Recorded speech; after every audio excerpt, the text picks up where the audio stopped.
Hi welcome to crunch entertainment. మన టాలీవుడ్లో డైరెక్టర్లు చాలామంది ఉన్నారు. క్రియేటివ్గా సూపర్ హిట్స్ని వారు ఉన్నారు, బ్లాక్ బస్టర్లు ఇచ్చిన వాళ్ళు ఉన్నారు. అయితే అందరూ డైరెక్టర్లలో సుకుమార్ స్టైల్ వేరయ్యా అంటారు ఆయనకి తెలిసిన వాళ్ళు అండ్ ఫ్యాన్స్ కూడా. ఆయన రెగ్యులర్ కథల జోలికి వెళ్లరు. కథలోనే కాదు, హీరో క్యారెక్టరైజేషన్లో కూడా ఓ కాన్ఫ్లిక్ట్ని, కాంప్లికేషన్ని, ఓ డిజేబిలిటీని పెడతారు ఆయన. మీరు బాగా గమనిస్తే ఇవి అర్థమవుతాయి. దాంతోపాటు హీరో హెల్పింగ్ నేచర్ అని కూడా కంపల్సరీగా దానిలో పెడతాడు. ఎందుకంటే హీరో కాబట్టి ఒక ఎలివేషన్ ఉండాలి కాబట్టి. అలాగే చాలా జీనియస్ లాగా హీరోని డిజైన్ చేస్తాడు. దీనివల్ల ఆటోమేటిక్గా ఒక డిజేబిలిటీ, డిస్కంఫర్ట్ అండ్ మిస్క్యారెక్టరైజేషన్, జీనియస్ ఇన్ని కలిపిన హీరో సినిమాలో ఉంటే ఆ సినిమాలో స్క్రీన్ ప్లే ఆటోమేటిక్గా డిఫరెంట్ స్క్రీన్ ప్లే జనరేట్ అవుతుంది. ఆయన ఇప్పటిదాకా చేసిన మూవీస్ చూసుకుంటే సుకుమార్ డెబ్యూ ఫస్ట్ చూస్తే ఆర్యా మూవీలో hero character Allu Arjun already love proposal లో ఉన్న హీరోయిన్ కి ఐ లవ్ యూ చెప్పేస్తాడు. హీరోయిన్ అండ్ హీరో మధ్య లవ్ స్టోరీలు మాత్రమే చూసిన ఆడియన్స్ కి పాయింట్ కొంచెం ఫ్రెష్ గా, రీఫ్రెష్ గా కూడా ఫీల్ అయిపోయారు. మరి లవ్ చేసిన మరో సెకండ్ హీరో పరిస్థితి ఏంటంటే అతను సరైన పర్సన్ కాదని కొన్ని సీన్స్ లో ఎలివేట్ చేస్తాడు. హీరోయిన్ కి ఫిట్ అయ్యేది హీరో మాత్రమే, అంటే అల్లు అర్జున్ మాత్రమే అనేలాగా హీరో లవ్ చాలా ఇంటెన్సిటీతో చూపిస్తారు. ప్రపంచంలో హీరోయిన్ తప్ప హీరోకి ఇంకేం అక్కర్లేదు అనుకునేలాగా, ముఖ్యంగా ఆడియన్స్ కి ఆ క్యారెక్టర్ బాగా కనెక్ట్ అయ్యేలా చేయడం ఈ న్యూ ట్రెండ్ బ్లాస్ట్ అయ్యి బ్లాక్ బస్టర్ సినిమాగా ఆర్య నిలిచింది. ఇలా రెగ్యులర్ గా మొనాటనస్ గా కాకుండా మహేష్ బాబుతో సూపర్ స్టార్ తోటి ఓ ఎక్స్పెరిమెంట్ చేశాడు.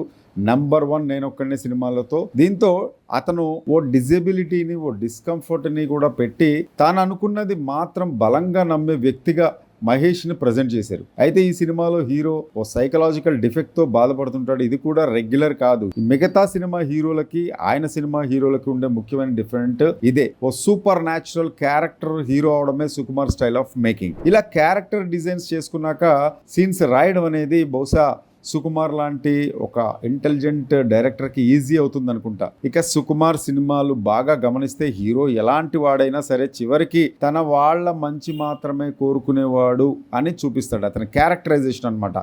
ఆర్యా 2 ఇందులో బెస్ట్ ఎగ్జాంపుల్. హీరో ఫ్రెండ్ పై చూపించే ఓ విధమైన రాక్షస ప్రేమ, ఏంట్రా బాబు ఇది ఇంతలాగా చూస్తున్నాడు అంటే సైకోలాగా ఎప్పుడు ఎలా బిహేవ్ చేస్తాడో తెలియదు అని అనుకుంటాం. కానీ హీరోకి సెకండ్ హీరో నవదీప్ పైన ఉండే అఫెక్షన్, అలాంటి ఫీలింగ్స్ చాలా సూపర్ గా ఎలివేట్ చేశారు సుకుమార్. ఒక్కో సీన్ లో సైకోలా బిహేవ్ చేస్తూనే ఓహో హీరో అందుకే ఇలా చేశాడన్నమాట అని ఆడియన్స్ కూడా హీరో పై, క్యారెక్టర్ పై జాలి పడేలా చేసి ఓ మంచి హ్యాపీ ఎండింగ్ ఇస్తాడు. ఇందులో టెక్నిక్ ఏంటంటే ప్రతి సీన్ లో హీరో చేసే పని ఇన్నోవేటివ్ గా ఉండడం, ఎవరు ఊహించని విధంగా ఉండడం. ఇదే సుకుమార్ సక్సెస్ లకి కారణం. తన సినిమాల్లో ఓ సోషల్ కాజ్ కోసం కూడా ప్రతి సినిమాలో చర్చిస్తాడు. దానికి ఉదాహరణ రంగస్థలం. ఈ సినిమాలో రామ్ చరణ్ చెవిటివాడు. అతను ఎవరైనా ట్రిగ్గర్ చేసినా, తన వాళ్ళని ఎవరైనా అపకారం చేయాలని చూసినా చంపేయడానికి కూడా వెనకాడ్డు. తన అన్నని చంపిన విలన్ని బతికించి మరీ చంపుతాడు ప్రకాష్ రాజ్ని. ఎండింగ్ లో మీకు గుర్తుండే ఉంటుంది. ఇది ఒక డిఫరెంట్ క్యారెక్టర్ అనమాట. ఈ క్యారెక్టర్ ఎలివేషన్ స్టార్టింగ్ నుంచి ఇస్తూ వచ్చి ఎండింగ్ లో బ్లాస్ట్ చేస్తాడు సుకుమార్. సుకుమార్ పైన చెప్పినవన్నీ తన మూవీస్ లో ఎగ్జిక్యూటివ్ చేస్తాడని దానికి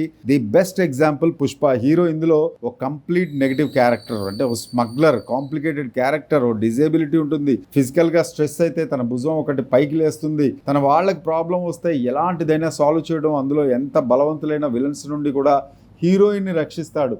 ఇదే బెస్ట్ ఎగ్జాంపుల్. రెగ్యులర్ కంక్లూజన్ ను ఫైట్స్ తో కాకుండా ఒక కన్వర్జేషన్ తోటి ఎండ్ చేయడం అనేది సుకుమార్ స్టైల్ ఆఫ్ మేకింగ్ లో మరో పార్ట్. నాన్నకు ప్రేమతో సినిమా నుండి ఇది చూసుకున్నట్టయితే చాలా క్లియర్ గా జగపతి బాబు అండ్ ఎన్టీఆర్ మధ్య ఒక కాన్వర్జేషన్ తోటే ఎండ్ అవుతుంది. టిట్ ఫర్ టాట్ లాగా ఒక హీరో విలన్ ని కార్నర్ చేసేస్తాడు ఎండింగ్ లో. సమవుజ్జీల మధ్య దీన్ని జరిగేలాగా డిజైన్ చేస్తాడు. అదే విధంగా నాన్నకు ప్రేమతో పాటు రంగస్థలం, ఆర్యా 2 అండ్ పుష్పలో కూడా అర్జున్, ఫహాద్ ఫాజిల్ మధ్య జరిగే హాట్ కన్వర్జేషన్, ఇలాంటి ఎండింగ్స్ కి పర్ఫెక్ట్ ఎగ్జాంపుల్. మరి ఇలాంటి డైరెక్టర్స్ పర్సెప్షన్స్ అండ్ సినిమాల డీకోడింగ్ మీకు నచ్చితే కామెంట్ చేయండి. అలాగే ప్లీజ్ సబ్స్క్రైబ్ క్రంచ్ ఎంటర్టైన్మెంట్.